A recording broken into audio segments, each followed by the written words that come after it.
is a production of DallasCowboys.com and the Dallas Cowboys Football Club. How about them Cowboys?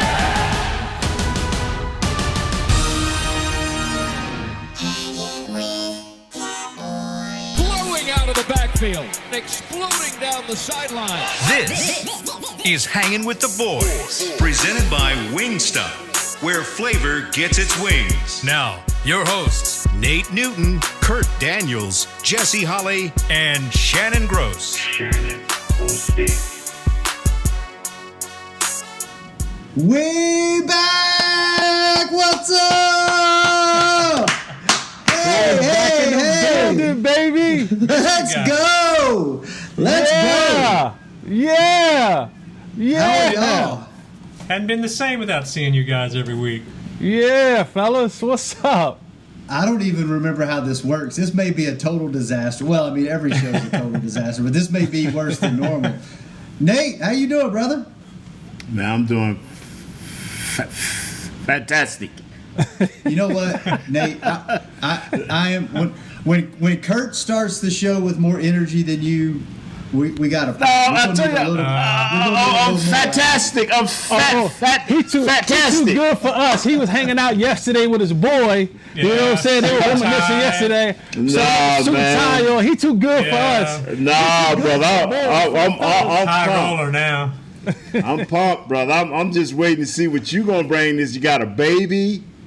You brought us wing stops. I'm just excited about you. You know, I wanna before we get going, I wanna address the elephant in the room, and I mean literally the elephant in the room. I am broadcasting live from my newborn son's bedroom here in Frisco, the SWBC Mortgage playroom. So yes, I had It's like the giraffe in the room. Yeah, well, there's a giraffe behind you. Well, I just zoomed in on the elephant. You probably didn't see that, but that's I missed that. That's his crib. So yes, a week ago Tuesday, I am now the proud owner of a baby boy that we brought home from the hospital on Saturday night, and surprisingly, I've been getting a decent amount of sleep, about in 3-hour increments. Every 3 hours, we wake up, we eat, we go to the bathroom, and we go back to sleep, and we do it all over again. So yeah, I'm a pops. So nice. Congratulations. That's where I'm at. Thank you. Congrats. Appreciate it. We got a new member of Hanging with the Boy. We got a 5th member. We do. He'll make an appearance at some point. I'm not quite ready to give him the limelight yet, but at some point we'll get him in here. All right, fellas, enough about this. Let's talk about football, man. We had football yesterday. We had talking football. We had Mr. Jones. We had Steven. We had Coach McCarthy. We had Nate Newton. We had Michael Irvin. You look good yesterday, by the way, Nate. You look really good. You dress up for them, but you won't dress up for us. That's cool. And we had Dak Prescott. I got on a collared shirt, bro. You know what? Let's do this. There's so much to get to. I've got a whole list of things. Jesse, I know you have not been able to talk out loud in a public forum to a mass audience in so long. It's probably killing you to just sit there. I didn't even sleep last night. I was so excited to get back on here and talk. Let's let you open it up. What's the one thing you want to talk about from all the stuff that was going on yesterday? Or you know what? Let's even say from the last time that we had the show. What's one thing you want to get into right off the bat? Wow. For the last time, man, there's so much. Let's attack really the elephant in the room, right? We finally heard after 109 days, we finally heard from the boss, Mr. Jones. He spoke yesterday, and you can just tell like the people in the media were like all at the starting blocks waiting to get the first question out of the gate because you knew what it was going to be about. You knew what you knew, and if you follow the Cowboys, you know David Moore always kind of gets the first question in always. Right. So you knew it was coming from him, but you knew right where they were going, and you knew right what they were going to say.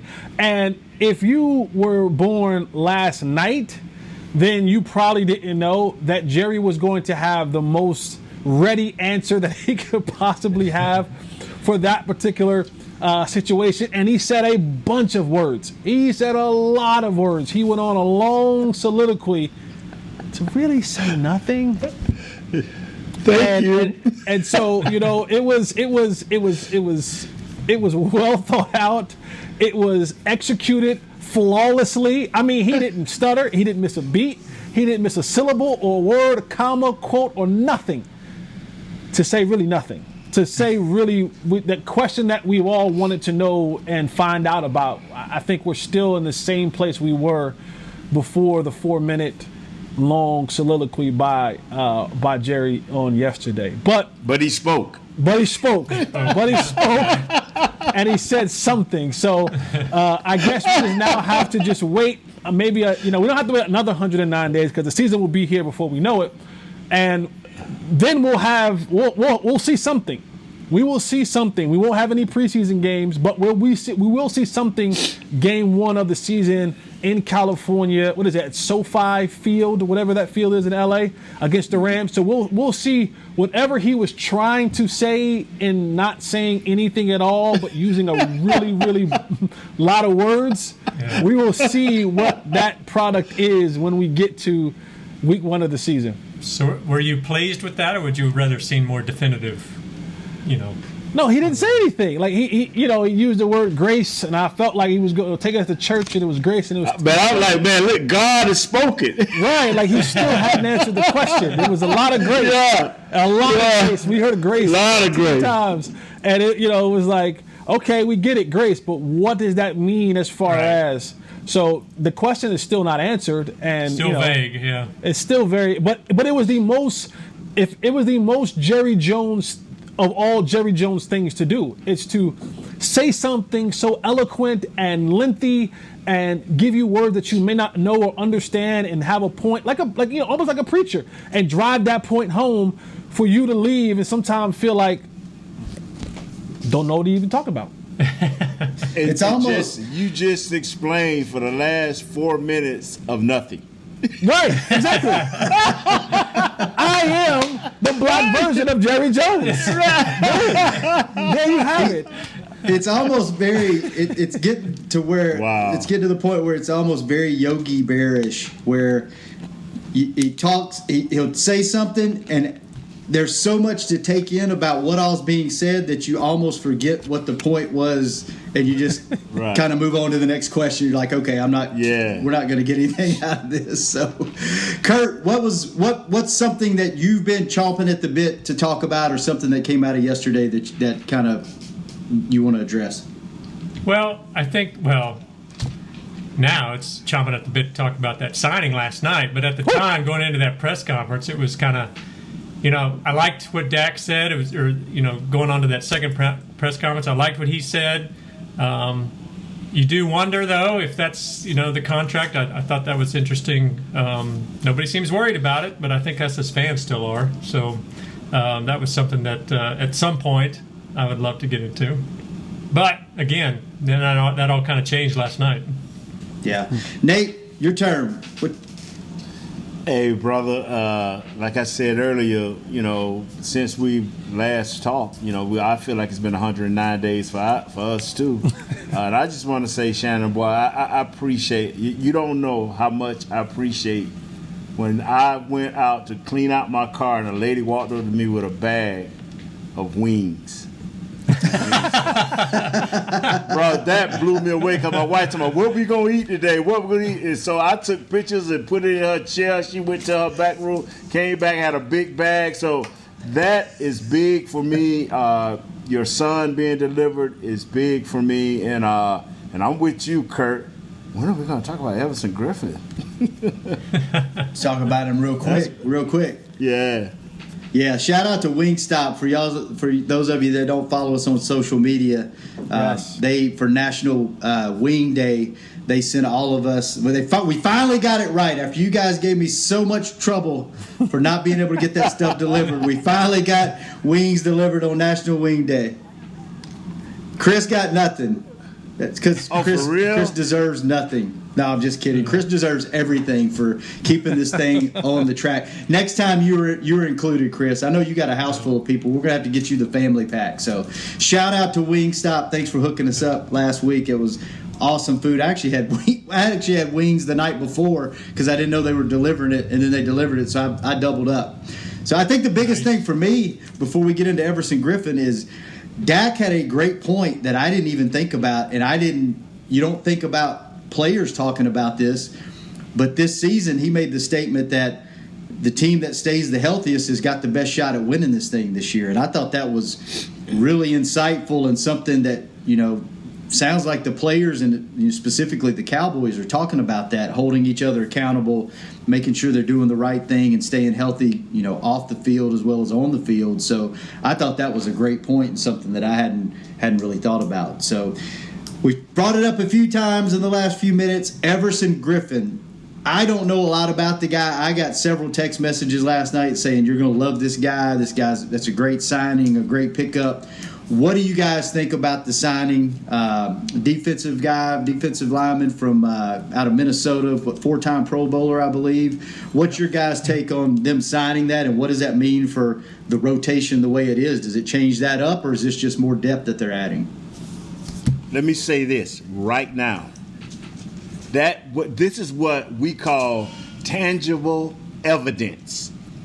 What I mean by that is Alden Smith I ain't seen in 8 years. 25 years I ain't seen Alden Smith. I don't know where Randy Gregory at. Tyrone Crawford, he's coming off double hip surgery. We got tangible evidence of a guy that can actually play football who's played it within the last year. This guy's a big-time player waiting to happen. Hey, the Vikings wanted him back. Zim thought they could get him under the radar at a good price. We went and got a player that can impact a game, and more importantly, he's a big game hunter. That's when he shows up at his best. I like this signing, Jesse. Absolutely. And what makes this even great is if you go back and watch film, he was the person that gave our future Hall of Famer Tyron Smith, left tackle, fits. He gave him fits. So yes. he's just not a guy who just goes out there, he's not playing anybody. No, he goes up against the best and he wins. But like DeMarcus Lawrence, not only can he get after the pass, I think he has like 75 career sacks, but he is stout and he is strong in the run game.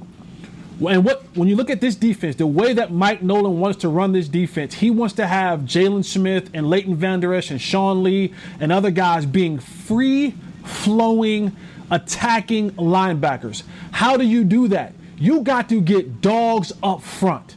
You got DeMarcus Lawrence. You went and got Ontario Poe. You went and got Gerald McCoy. You went and got Everson Griffin. You went and got Pro Bowlers all across the front line.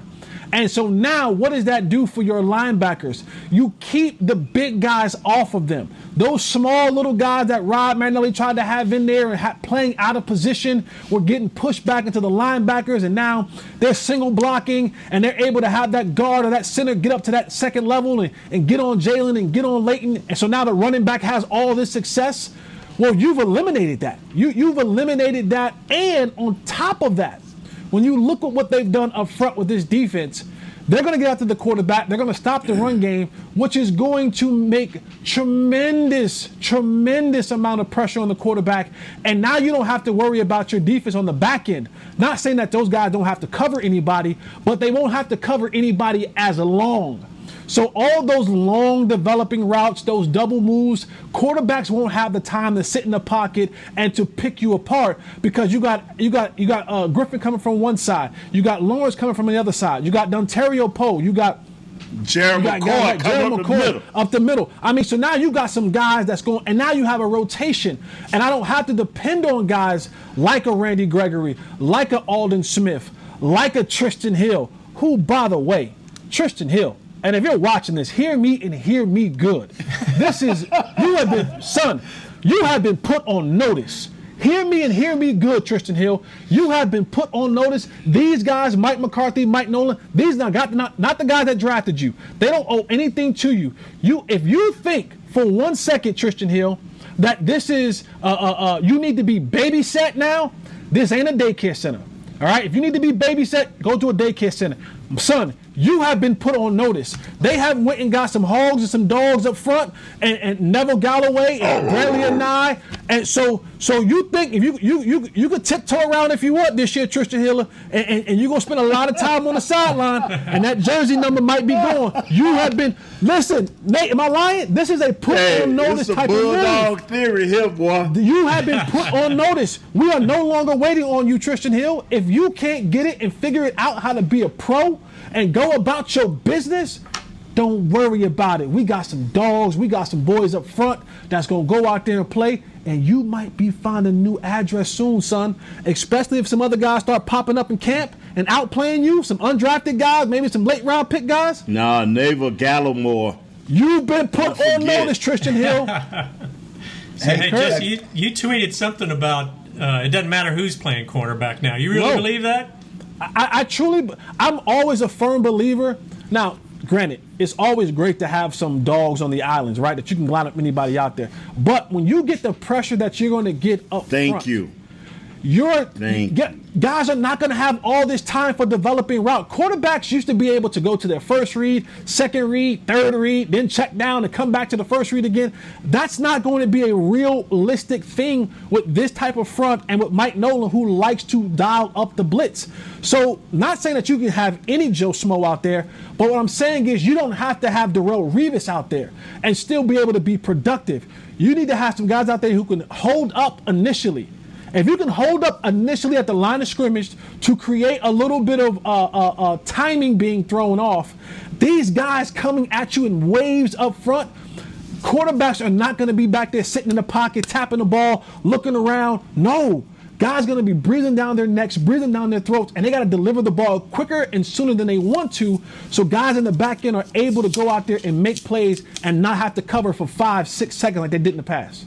Our rotation is strong, man, with Everson Griffin, DeMarcus Lawrence, up front, those two horses there. You got Dontario Poe eating up bodies, and you got Jerry McCoy at your 3 technique. That is constant pressure. Then you rotate the other guys in. Now, you may give Tyrone Crawford a little more 1st and 10, second and short, because he's a run-stopping type guy. But those other 4 guys, not saying that Dontario Poe is a great pass rusher, but he's going to eat up bodies. He's going to put pressure where the quarterback can't step up. And if you can't step up and move around inside the pocket, those guys off the end were relentless. DeMarcus Lawrence and Everson Griffin are relentless pass rushers, and they can stop the run. So we got something to be proud of. It reminds me of when the New York Giants were making their run. I'm not saying that anyone is like a Michael Strahan type of player. Yeah. But right. they had a group, they called it the NASCAR group. Right? They had this group called the NASCAR, and it was Michael Strahan, it was JPP, it was Chris Canty, it was Justin Tuck, it was OC. I mean, they had these guys, and they would just be able to line them up and create these matchups because they were all big, they were all strong, they were all fast. And I think this kind of gives me a little bit of reminiscence of that when you add in a Bradley and I. When you add in Jalen Smith now being a blitzer, when you add in a Nevin Gallimore, when you add in a Tyrone Crawford, now you have this rotation of guys where you can do so many different things, where you can even get freaky sometimes, where you can line up Jalen Smith at the end and maybe drop him off into coverage and bring a blitz from a different direction, because all these guys have versatility. They're not one-trick ponies, and it gives you a tremendous opportunity to go out there and do some great things. Without them stepping foot on the field, and this is all, there's a lot riding on this and depending upon each other, like chemistry and schemes and all that. But with these additions they made in the offseason, do y'all think it's realistic that they could have a top 10 defense this year? No, we're not going to. We're excited, Shannon, but don't do that. Don't do that because the reason I'm saying that because Jesse agree or disagree, but it's going to come down to turnovers too.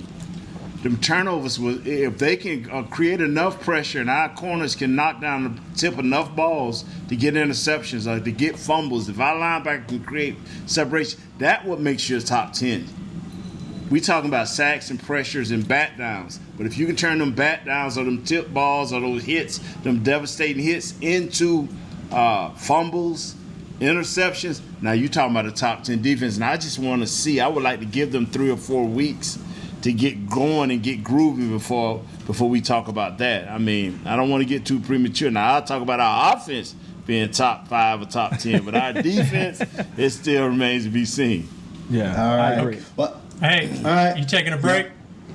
Okay, I got questions for you guys when we get back. I was going to take a break so Jesse can catch his breath and we can see if Chris can put a governor on his mic to slow him down a little Horny, bit. baby. I am football horny, baby. Let's go. I mean, it's been so long, I forgot just how much Jesse can talk. I mean, how could you forget that? But I was just reminded, Jesse is the man. Jesse is the man. I miss you guys so much.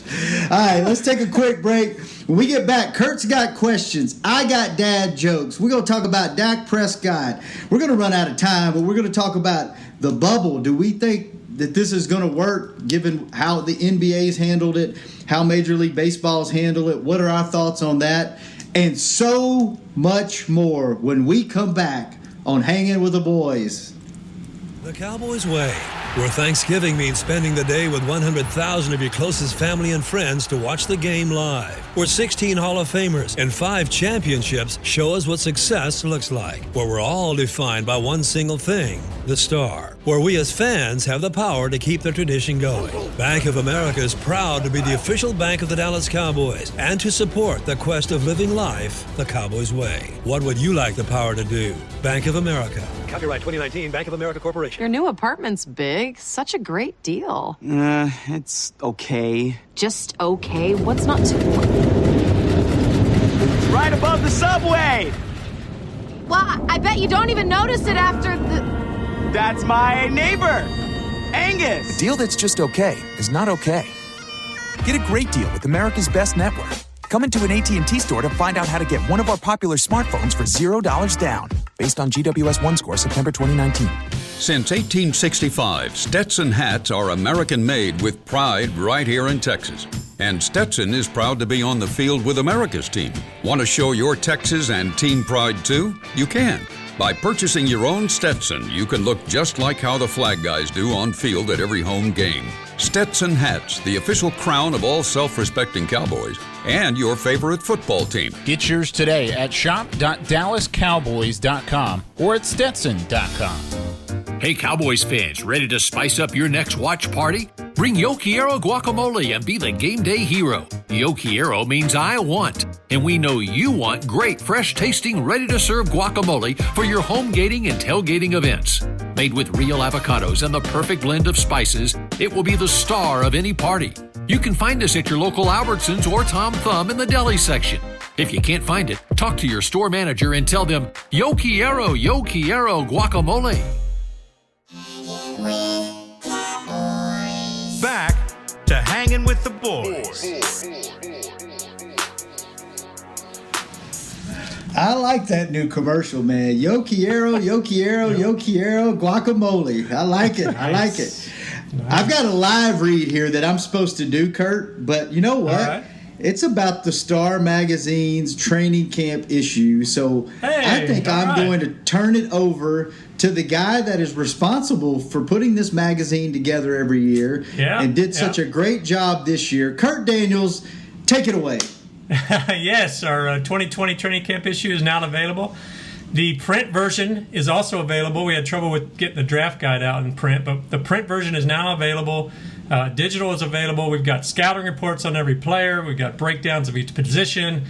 Big story on Mike McCarthy, some historical stuff. I mean, it's A to Z. We got you covered here. So the Cowboys are getting ready for this season. It's time for you to get ready too. Pick up a copy today. It's only $4.95. Go to dallascowboys.com/star to find out more. Kurt, what's the one thing in this magazine that's really people really need to check out? If they don't buy the magazine for any other point, what is the one thing that they need to check out? Well, like I said, we've got breakdowns of every player. I mean, it's got stats from last year, their career stats. It's got what they've done in the past. It's got predictions of what they're going to do in the future, what they need to do in the future. I mean, it's pretty intensive. I mean, we actually did all 90 guys. They've cut down to 80 since then, but we've 90 players in there, and they're all covered. So definitely who all does, worth checking out. Who all does analysis in that thing? Is it all of our writers? Yeah, it's our writers. It's Rob Phillips, David Hellman, Nick Eatman, Kyle Yeoman's chipped in. I even chipped in a little bit. So, hey, oh my God. Yeah, watch out. So we know Zeke don't have a good grade, right? We know Zeke don't have a good grade. Wow. Well, Kurt, you mentioned before we went to break that you had some questions. I don't want to wait any longer for that. I want to make sure you get your questions in. So take it away, man. What you got? Okay. Here's my question. Now, I'm starting off. Don't be ragging on me because you think I don't like Zeke. I love Zeke. And I like this move. Here we go. I like this move. Yeah, here we go. Here we go. I like this move. I think it's definitely going to help him and adds depth. But, I've seen some places where this guy's the difference maker, and that's what I'm questioning. I mean, if this was 2015, you'd have the best defensive line in the NFL. But, all these guys are over 30. McCoy, I think, Poe's 29, turning 30. Griffen is 32. He'll be 33 by the end of the season. He was on a defense last year when he racked up, 8 sacks, was it? 9 sacks? 8.5 sacks, yep. Yeah. 24 quarterback hits, 11 hits for losses. Right. Played he well. He was on a defense that was one of the best in the league. They had 5 Pro Bowlers. His guy on the on the left defensive end, he had 14.5 sacks.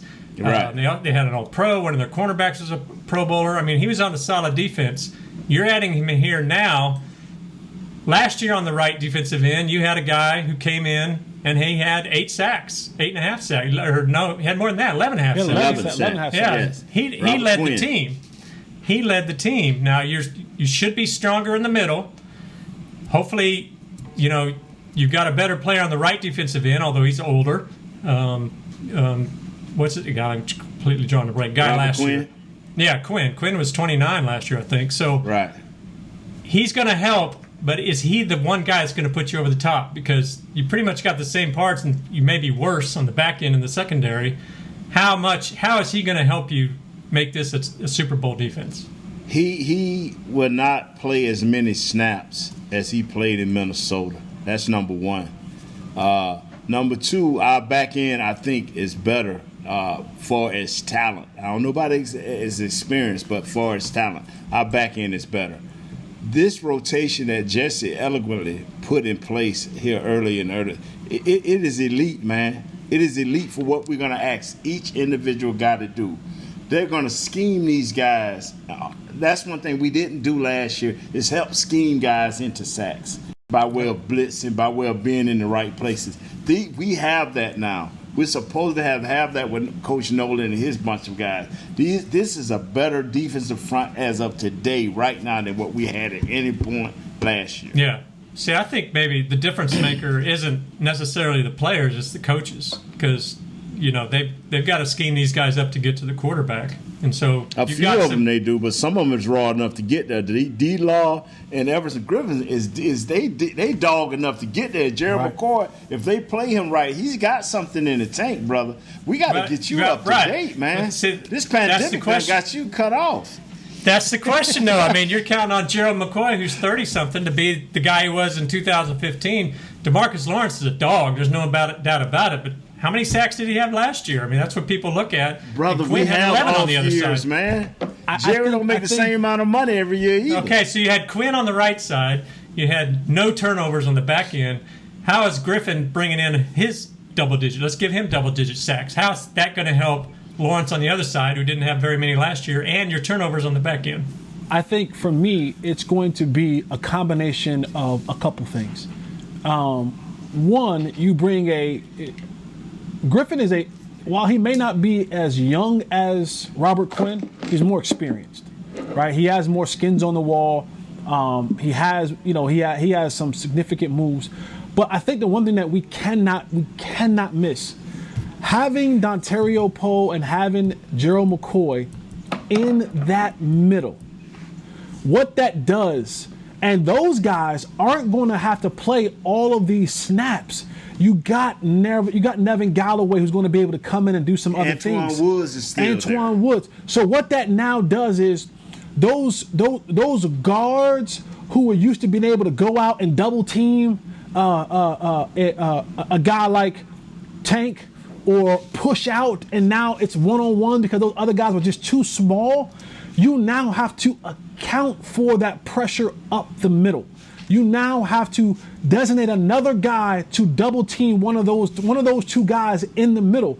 So that now allows for more one-on-one matchups. And it comes to the point where if you have now 2 one-on-one matchups on the outside because it's 3rd down and 8, and you got those guys inside, or it's 2nd and whatever, those guys on the inside, the Neville Gallimores, the Ontario Poles, the Gerald McCoys, those guys on the Antoine Woods are going to eat up bodies. So you're going to allow your Bradley and Nyes to just be one-track minded. Hey, see the guy back there with the football that's saying hut hut? Go get him. Jalen Smith, go get him. Tank, Griffen, go get him. Oh, by the way, Alden Smith, when you come into the game, just go get that guy right there. We don't have to worry about all that other ancillary stuff because we got those big hogs in the middle eating those bodies up. What's going to allow us up front to do more things, the twists, the stunts, the blitzes, and all that kind of stuff. And I think on the back end, what it does is, I think overall, we'll have more opportunistic players on the back end. Guys who are more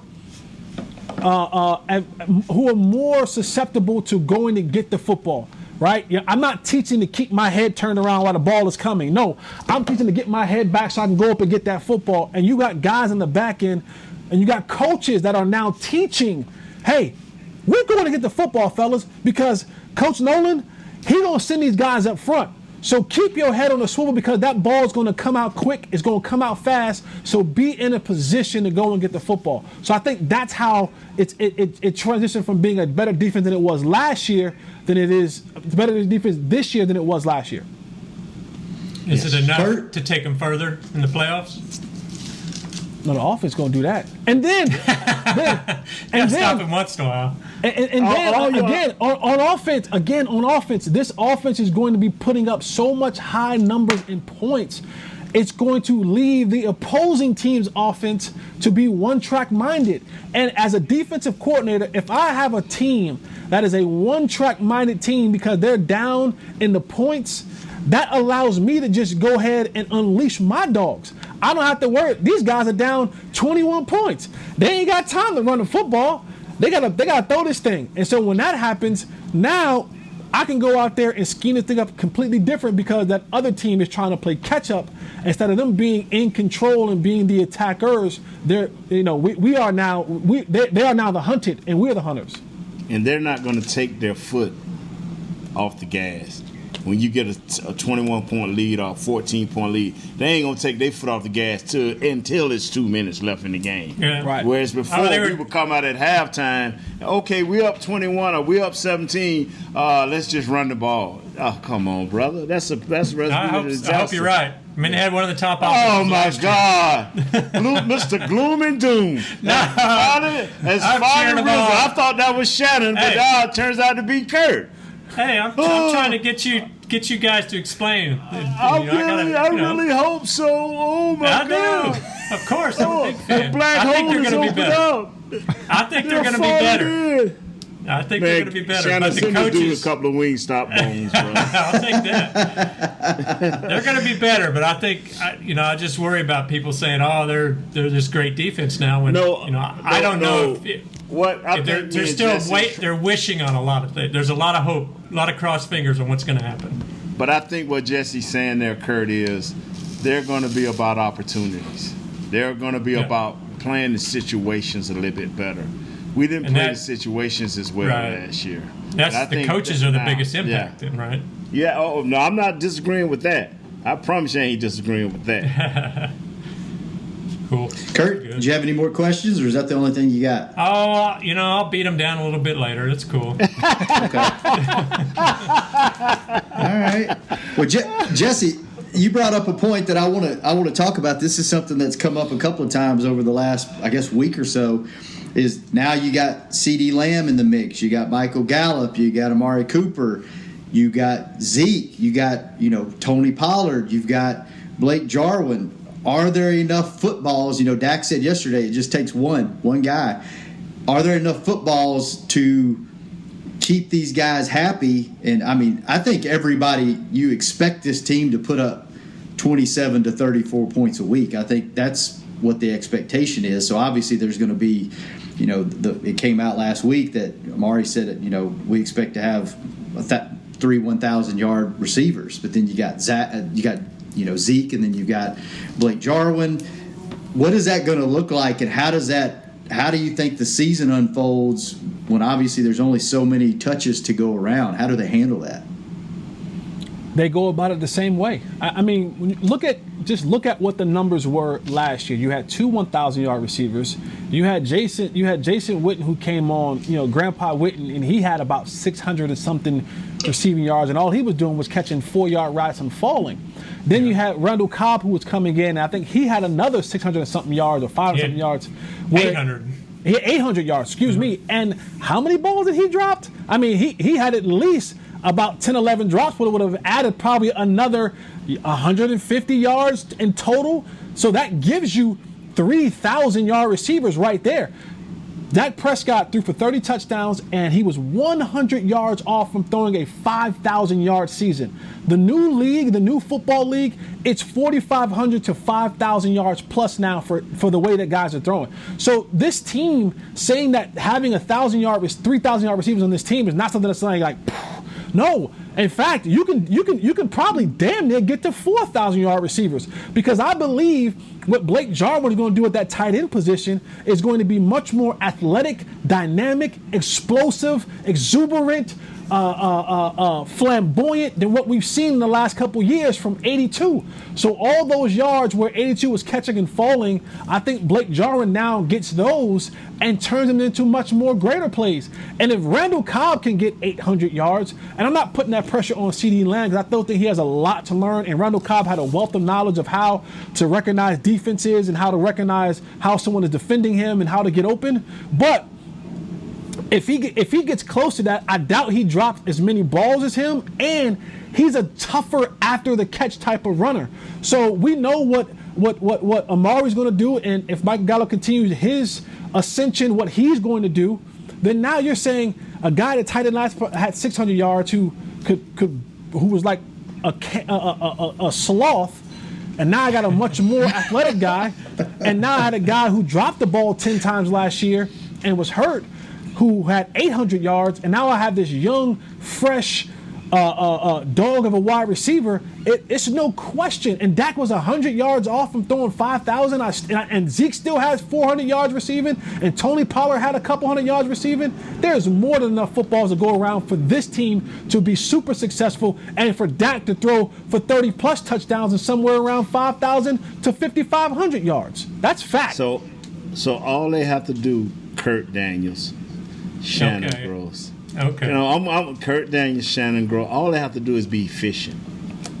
Play mistake-free football, and it's more than enough balls to go around. Don't have those pre-snap penalties. Don't drop balls that are in your hand. Well, we know Tyron's going to get at least one holding and one false start every game. Stop. Let's add. Come on. We know he's going to get one. I like we won 3 Super Bowls, and I did worse than that. So I like where you're going with it, though, Nate. I think you're right. It's efficient because they led the league in yards last year. They were 6th in points, and they finished 8-8. All they got to do is tighten. If they tighten up their red zone, it's over. It's over. If they tighten up, and see, this is the kicker. Randall Cobb had 828 yards last year. I'm with you.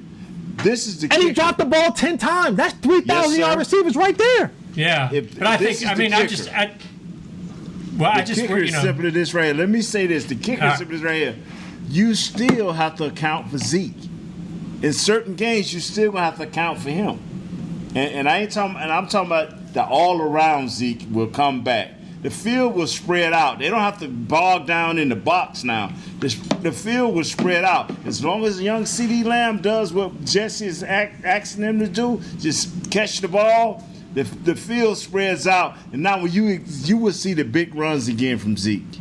I promise you, as long as our left guard and our center be able to match and play well together.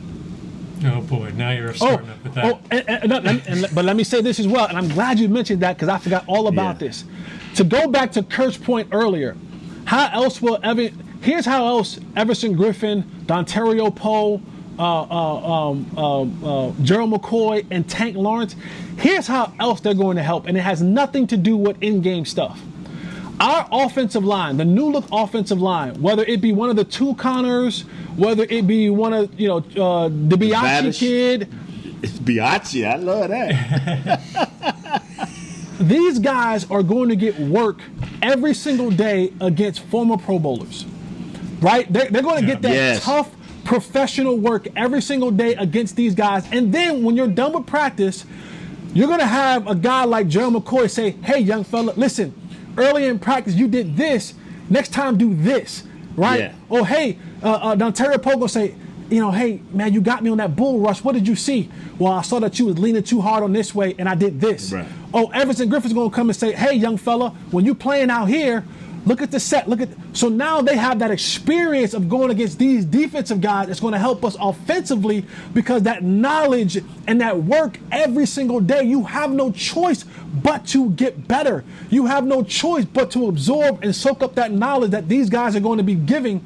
So that's another way that guys like Tank and McCoy and Poe and Everson Griffin is going to be able to enhance us, not only defensively, but offensively, giving those young guys great quality, respectable, professional work every day in practice.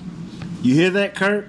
I like it. I hope you're right. Yeah, I like it. I'm sorry. You stop that, Kurt. I'm looking at you. Stop that. Boy, you are my new doom and gloom, brother. Thank you. Wish you would. Quick point that my boy Chris Beam has helped us out with. When you look at what Randall Cobb and Tavon Austin has done last year, 828 yards by Randall Cobb and 177 yards by Tavon Austin. Both of those guys are no longer here. You have your third 1,000-yard receiver right there. Between those two guys, you have 1,000 yards right there. Literally, that's 1,000 yards. Right. But are we making too much of yards though? Because again, they had all the yards they needed last year. They're 8 and 8. But see, I'm with you, Kurt. It's how they use it. It's the efficiency. That's why I say, if they clean up the red zone, then those yards Jesse are talking about will be tremendous. But if they don't clean up the red zone, those yards boy Freaky Mike is in the building. Freaky Mike gonna get it right. Freaky Mike know how to score points in the red zone. He gonna be just fine when we get in that red zone. Freaky Mike is on the job and on the scene, and y'all know. That's the difference. That's the difference. Freaky Mike is the difference in the red zone. He gonna get real freaky, gonna leave you football horny in the red zone. Yeah. Facts. All right, we're gonna take a break. So Jesse's getting too worked up. I don't know where this is headed. He keeps grabbing his chest at certain points, and I don't know what he's going at. I can't stand up. I'll tell you that much. I can't stand up right now. I knocked the whole setting over. Don't do it. Don't do it. This is a PG-13 show. Itty bitty teeny weeny. Let's keep this PG-13. We don't ever know who's watching. We don't ever know. Oh, my God. All right, fellas, let's take our last break. When we come back, man, we got so much to talk about. I want to talk about what do y'all think is going to happen with the season with all the safety protocols, what's going on with baseball, basketball. Dak, let's talk about Dak, the contract not getting done, what he had to say yesterday. I don't know if we'll have more time for other things, but we'll try to get more in when we come back on Hangin' with the Boys. Planning your next family vacation? Make it Dreams Playa Harris Golf Resort and Spa. Enjoy the perks of unlimited luxury at this all-suite beachfront haven where gourmet meals, premium drinks, and activities are all included. Only 10 minutes from downtown Cancun, Dreams is situated on a private white sand beach. Soak in the views from the infinity pool, pamper yourself at our spa, or enjoy family time at the lazy river and water park. Book your stay today at Dreams Playa Harris by visiting dreamsresorts.com. Want to use what the pros use? How about the official men's skincare brand of the Dallas Cowboys? Jack Black, Right now, you can get the Jack Black Starter, a curated collection of Cowboys locker room favorites for just $10 with free shipping. The starter includes 4 Jack Black skincare favorites, plus a full-sized intense therapy lip balm. Go to getjackblack.com/Cowboys and use the code word TEAMJB. That's getjackblack.com/Cowboys. The Jack Black Starter, $10, free shipping. The Cowboys Way, where Thanksgiving means spending the day with 100,000 of your closest family and friends to watch the game live. Where 16 Hall of Famers and 5 championships show us what success looks like. Where we're all defined by one single thing, the star. Where we as fans have the power to keep the tradition going. Bank of America is proud to be the official bank of the Dallas Cowboys and to support the quest of living life the Cowboys Way. What would you like the power to do? Bank of America. Copyright 2019, Bank of America Corporation. Your new apartment's big. Such a great deal. It's okay. Just okay? What's not to... It's right above the subway! Well, I bet you don't even notice it after the... That's my neighbor, Angus. A deal that's just okay is not okay. Get a great deal with America's Best Network. Come into an AT&T store to find out how to get one of our popular smartphones for $0 down. Based on GWS 1 score, September 2019.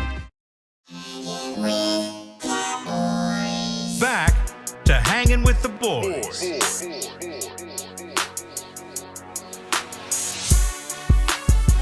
Before we get back into this football action-packed segment, Kurt, I'm going to put you on the spot. Uh-oh. I have another live read, but you know what? I want you to sell me a copy of the Star Magazine. Why should I buy the Star Magazine Training Camp Edition? Because you want to be ready for the season. You want to know why Zeke is going to be so good and why they're going to rack up all these yards and what they need to do to improve and what they're already good at and what McCarthy brings to the table. I mean, we got it all in there. You got to check it out. It's only $4.95. Get a print copy today. Get a digital copy. You can find it all at dallascowboys.com/star. And then if you want that special one that's signed by Kurt that's down in the bottom of the back page saying, I really hope so. No, you can't afford that one. My autograph, can't afford that one. I can spare $5. I'll go get one. Hey, before we talk football, I got a dad joke for y'all. Oh boy. Okay. Why did the old man fall in the well? Why did the old man fall in the well? Because he couldn't see that well. Yeah. Is this what fatherhood does to you? I'm out. Is this what we can Thanks, expect now? See you guys next time. I'm out. I'm gone. Chris Bean, when he does another joke like that, just make his screen go black. All right. Music, mic, do all that. Yeah. Hey, every show the rest of the year, every show, y'all get one of those. You get one of those. All right. I want to get y'all's thoughts on this. The season. We've seen the NBA do it one way. We've seen Major League Baseball do it another way. I think to have a successful season, I think they're going to have to figure out some kind of combination of both. This is just my personal opinion. I think they're going to have to take the NBA's model and maybe turn it into kind of what hockey's doing and have 4 or 5 or 6 different host cities where they rotate. You know, you come in for a month and you play all the teams that are in this region, and then you move to the next kind of bubble. I don't know if that's feasible. I don't know if that is going to work, but I'm seeing what's happening in Major League Baseball, and it kind of, you know, there's a lot of red flags there. Football is a very high contact sport. You know, a lot more guys are in the rooms. A lot more guys are on the teams. So I'm thinking they're going to have to figure out some types of protocols where it's kind of a, you know, the NBA's been successful with it, some kind of mixture. Now, I think if they do it the right way, they can have a full season. I think it can work. But, you know, Dak even mentioned it, said that they think that, you know, teams that stay the healthiest are going to be the ones that make a run at this thing. So I just kind of wanted to get y'all's feedback with everything that's going on with the other professional sports leagues. What's y'all's opinions and thoughts about, you know, getting a full season in here? Well, I hope it happens. I mean, I think it will. I think Dak's right. I mean, injuries, health always plays a big part in teams' success each year, but it's even worse now, obviously, with the COVID concerns. And I don't know, you just hope that the players, they can't do the bubble situation like the NBA and NHL. I just don't think that's possible. And you just hope the players learn. You know, they hope they've seen what the MLB has had to go through with some of those teams. Cardinals, I think, have only played 5 games so far. You hope the players kind of continue this self-contained bubble. They've already sort of started. I think they said 90% of the guys are staying at the Omni. Whether it's realistic that those guys are, you're not going to go out or not see their family or whatever, that's probably not realistic. But you got to hope that they follow the right protocols. I just believe this, fellas, that you have to try and you have to learn, and it's going to cost money. But this is going to be one of, like your father said, this is one of the financial lessons, boy, that I hope you really, really prosper from and learn from. And that's the bottom line. Because one thing I knew, on March 15th, they gave us a bunch of rules and protocols to follow. As of today, none of them work, but the mask that nobody wanted to put on. So now we have to pay a heavy price and learn it. As owners, as fans, and as players. And we'll learn as we go, because COVID is not going anywhere anytime soon. Right. Yeah, I just find this one hard to believe that we'll have a full season. As someone who's been in an NFL locker room, I understand how fast, when someone gets a cold, when someone gets the flu, I've seen how fast that spreads through the locker room. And I don't think there's any other sport where when you're in as close of contact with the next man as you are when it comes down to football. And even if 90% of the guys are in a bubble at the Omni for the Dallas Cowboys, that means that 10% of the guys are not. And when you're talking about practice, the 10% that is not, those are probably the guys who probably can afford to stay at the Omni for that longer period. So they're going to be at their apartments in a new city, trying to experience some new things. And I don't know about you guys, but I'm just keeping it real. When I was new to Dallas and I would go through training camp and all that kind of stuff, eventually you want to get next to somebody. And we don't know who that somebody else have been next to.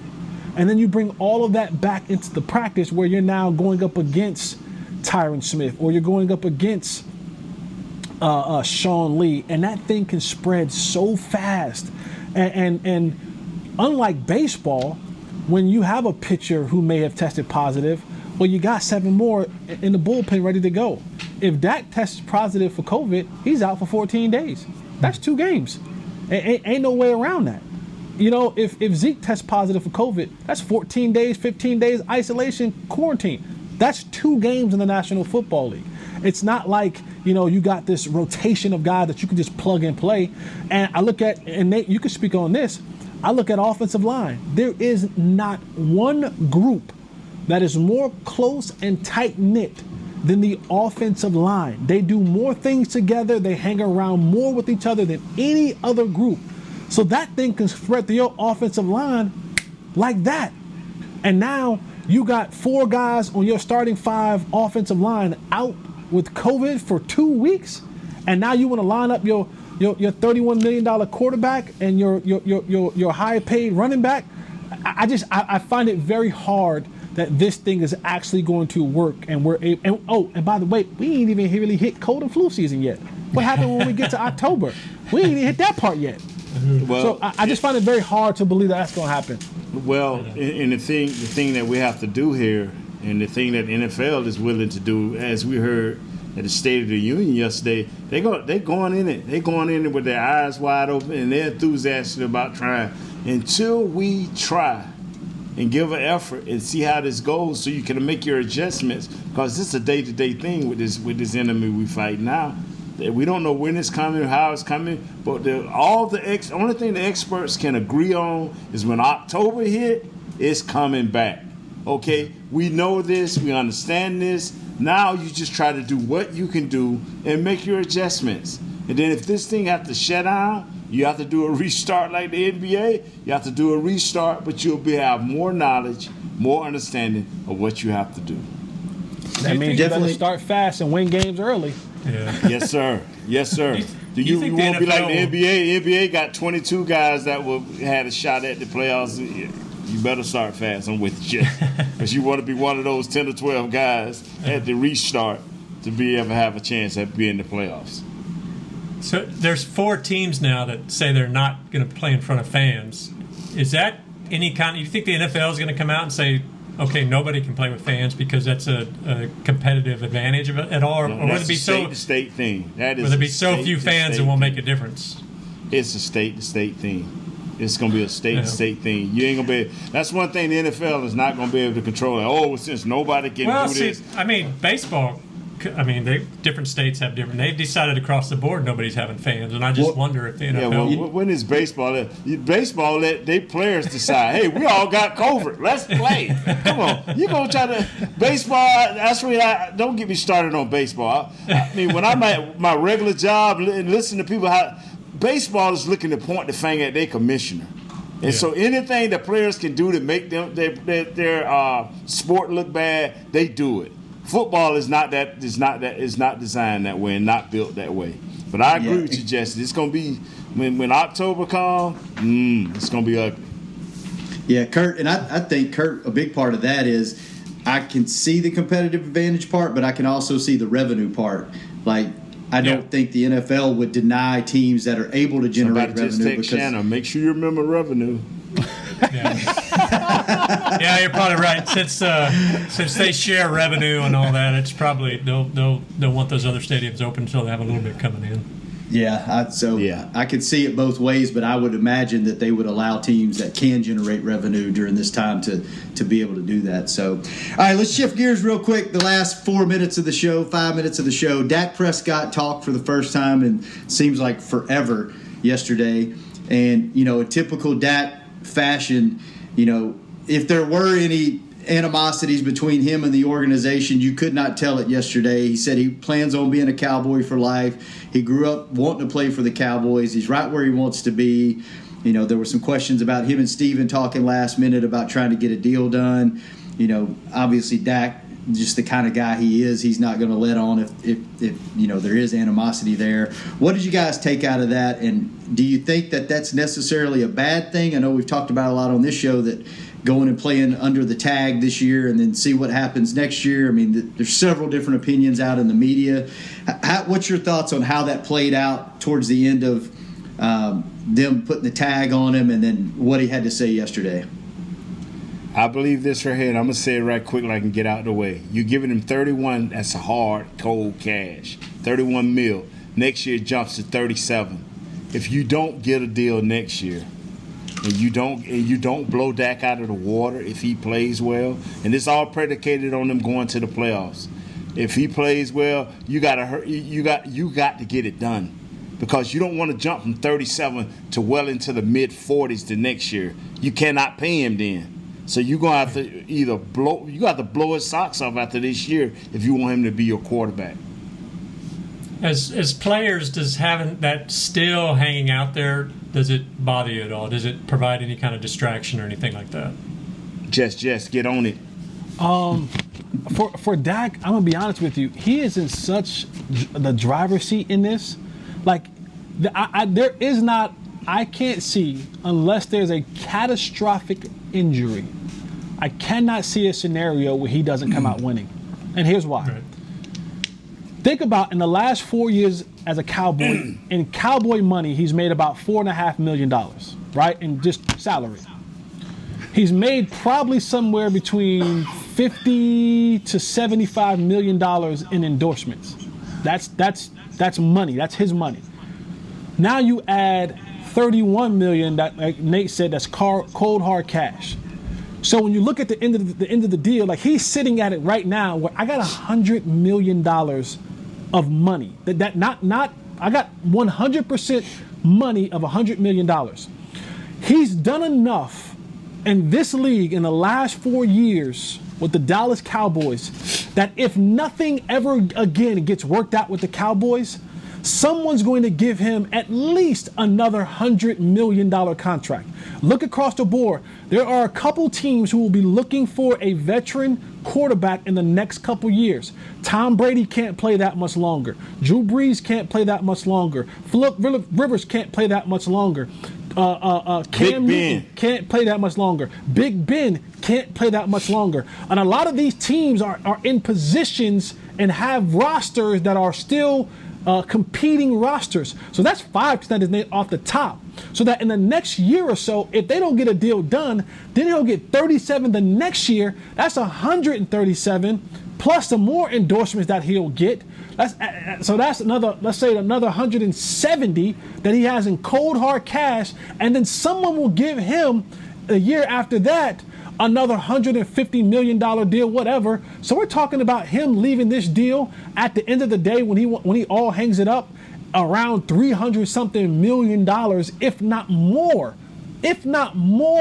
than that. So I think Dak looks at this and go, I'm good. I've done enough and I have a body of work where someone across this league is going to, and I'm gonna be honest with you, look at a team like the Browns.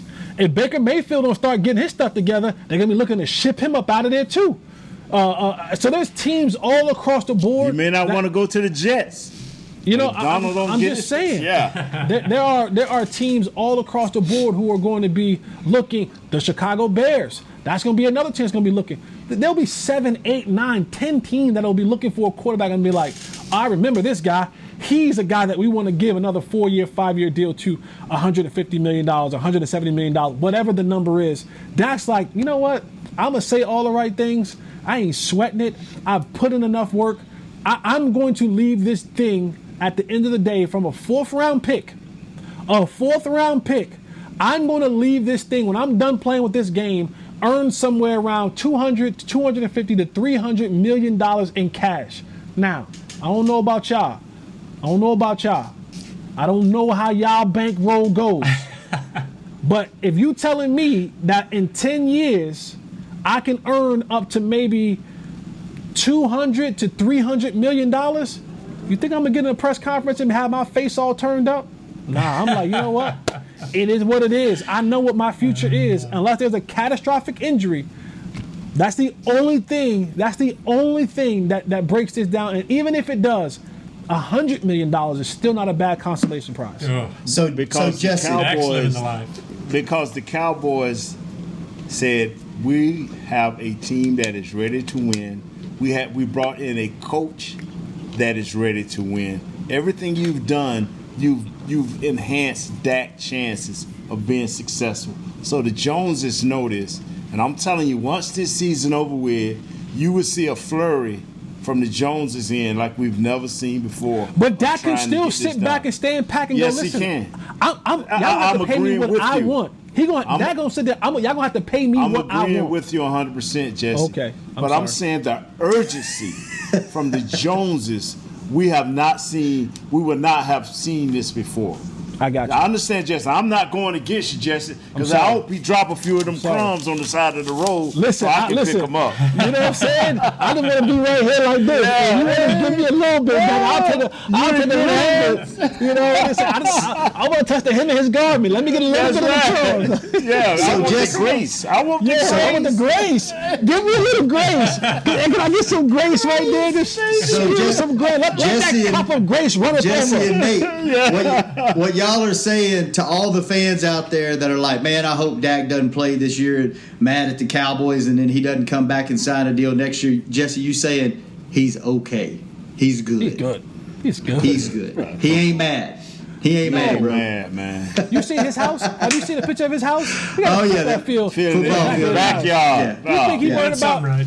Yeah, come on, man. He got walk-ons. He partnered with walk-ons. He got net jets and all that kind of. Man, listen. He like, oh, okay, y'all. That's why he was able to sit back and go, here's what I want. I can't get it? All right. Cool, I'm good. This is our new move. Jesse, this is the new move. Grace. Yeah, please, grace. Grace. Look at Chris Beebe even did it. I saw Chris Beebe put up the grace. Can we get a little grace?